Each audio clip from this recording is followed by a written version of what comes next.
dive with you into the history of VTubers. VTubing has changed a lot from its original concept over 10 years ago into the industry that we currently know it as. Back then, like any other new industry, nobody knew how to make it work, and trailblazers had to figure things out on their own.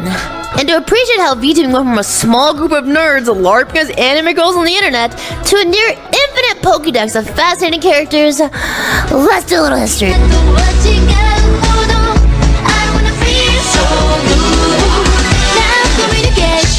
It all started in 1996 with someone named Kyoku Date. The idea is for her to be a virtual idol instead of an entertainer, so not quite a VTuber as we know it today. However, the focus on idol culture carried into modern day VTubers, and even though it was cool, it didn't exactly spark a multi-million fan base from the get-go. Now, what really built the foundation of VTubing culture was a little someone named Hatsune Miku.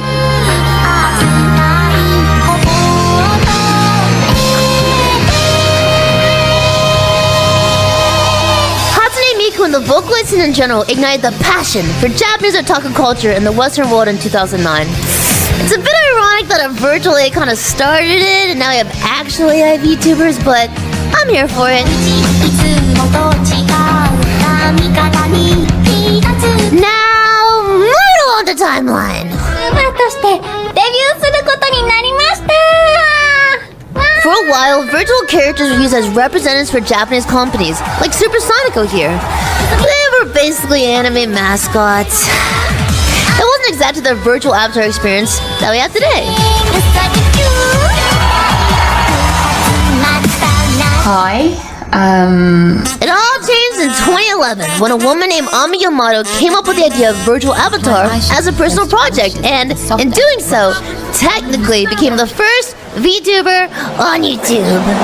Tower Bridge. Armadillo.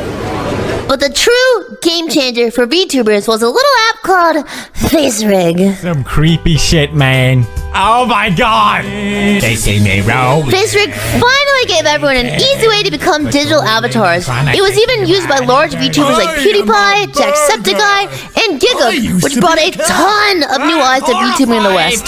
And while this was still 10 years ago, it set the stage for VTubers as we know them today. Oh my god!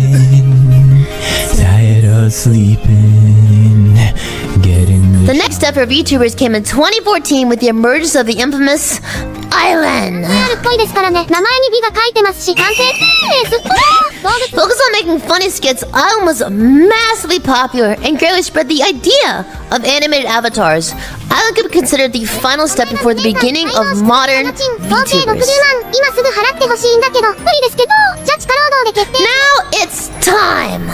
With VTubing finally accessible in the West, it's time to talk about the VTuber most recognized as the first real VTuber, and she wore an iconic pink headband.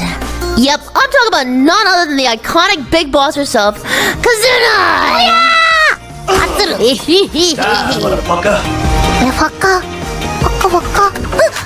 Creating her first channel in late 2016, Kazuna Ai's content was short-form, scripted gags, but they quickly became a cultural icon for Japan with millions of fans, setting the stage for every other VTuber to follow.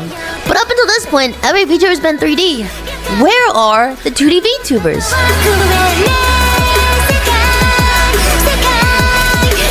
Well, in 2017, a company called Nijisanji wanted to develop a face tracking app for the iPhone X.